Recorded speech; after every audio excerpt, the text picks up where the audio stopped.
เดี๋ยวนี้มีฉากพร้อมฉากเป็ดน้อย2 ตัวโอ้ยหัวแม่มันเหนียวดีแต่หญิงเป็นตะยี่ผมอยู่ดีแท้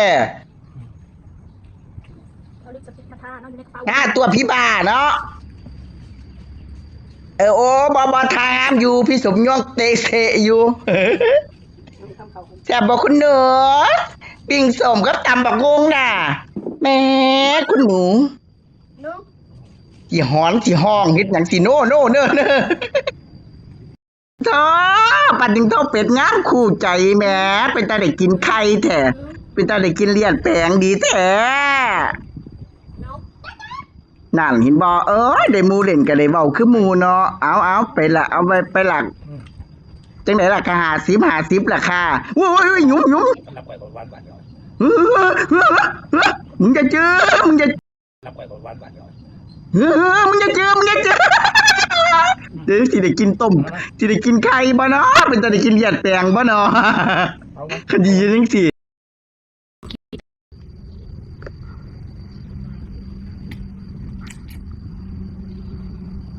ภูมิใจนะเนาะรับแต่ภูมิใจนะเนาะพุ่มหลดหนูภูมิใจที่ลูกพูดไพเราะยินดีด้วยคุณบอกไปคุณบอกให้ยินดีด้วยนะที่ได้ลูกสาวพูดไพเราะไม่หยาบคายดีใจด้วยจ้าจ้าขอบคุณค่ะ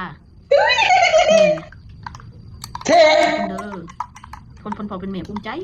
เลยพี่น้องถ้าลูกพูดจาไพเราะหน้าตาน่ารักน้องมานานเจ้าว่าน่ารักถอเจ้าว่าจิ้มริมถอพี่น้องอุ้ยเจ้าว่าผิวพรรณคือไข่ปอกไข่แตกสวยตาปากก็งาม เจ้าว่าตาสวยถอปากก็เจ้าว่างามถอเพอเวอร์อยู่สูงก็สูงอีกเจ้าว่าสูงถอเขาเอิ้นเด็กโขงสิมาอ่านโหลดอีเป็ด3 ช่องแต่ต้องทำให้น่าแลประแตกเจ้าได้ฉอยได้อยากกินยังก็ได้กินได้ไส้หนีไส้สินมีความสุขจะตายระหว่างที่พวกมึงผู้ช่องแชร์บ่ได้คือกูจบปะเป็นยังสิบ่ได้จบบ่คอมเมนต์ในกูด่าได้หนิกูด่าขึ้นทำแทบตายกูภูมิใจคือสว่างนะช่องแสนจะดีเหลือเกินช่องกูนะแสนจะภูมิใจช่องกูก็แสนจะดีเหลือเกินขนาดกูเห็นมาหลายปีมันก็ยังทำขนาดกูก็เห็นยังเห็นกูได้เอาแม่กูไปเห็นอย่างอื่นกูไปรับจ้างอย่างอื่นมันบ่ได้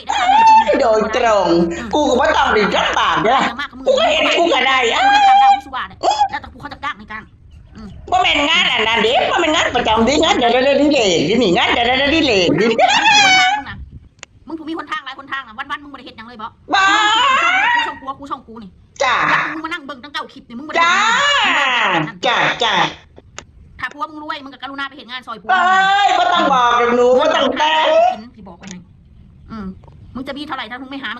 มึงไม่ต้องแต่งตัวมึงไปโตมึงเลยไม่ต้องมาแต่งตัวต้องมานั่งด่าตัวกระดังด่าคือการเอาแม่ซาลาลา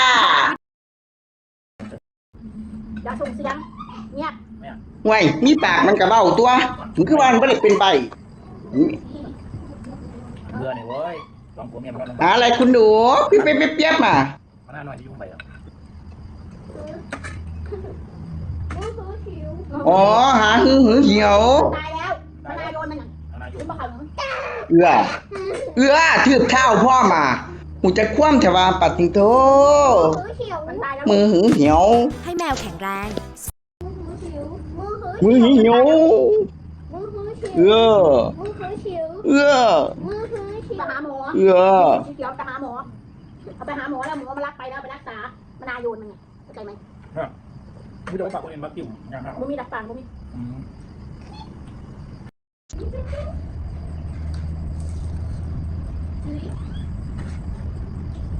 เล่นน้ำแต่ว่าตรงยิ่งเล่นน้ำมันยิ่งเห็นชีวิตยิ่งเป็นแต่อีปอบคือกันอะไรแต่ว่ามึงอย่ามาเล่นย้ำอีหยังอีหามมึงอย่ามาทำทะเลโตนเขาถอดมึงอย่ามาขี่โม่มึงเอาแต่มึงหลดอีหาเสอย่ามาเว้าลำลายเมียนอยู่นี่ขี่โม่อีหาอีถูดว่าย้ายไปเซมึงอย่ามาเรียกร้องสิทธิ์ดากสิทธิ์เขียงอยู่นี่ไปการแต่ประเด็นหมดขึ้นทำอะไรปวดพี่น้องเจ็บอะไรมะเมาโบ ตาเหล็กมันเลย อีลิงหยุมหูคุณพ่อหยุมเลยหยุมไม่หูมันขาดว่าเป็นบ่อีลิงเออ พอตี จังนั้นมันจิอันหยุมข้อปอดสูนั่นย่า ถ้าเรียกมันลูก เมื่อหลังตบกระโบกหน้ามันเลยแม่ หยอกมันชูมันหักหาจะมัน ย่าขึ้นยังขึ้นบ่คือคนเด้ออีลิงน่ะ บาดมันแมว ตาเหล็กมันแล้วตาเหล็กมันแล้ว โอ้ยบาดโบ้บาดมันแมว คุณหนูหยุมหูพอตายว่ามึงจะเป็นหูจะกว้างคุณหนูหยุมหูพอก็บ่หยุมให้มันขาดหรอกคุณหนู พอตีมันเย็บเลย เอาสิตีกันหยังลูกหยุมหูซื่อๆสิเป็นหยังบ่เป็นหยังดอกหยุมสำนักหนึงไกลหัวใจอยู่ หยอกมันชูมัน กะแลกระแดงหลายบักฮา มัน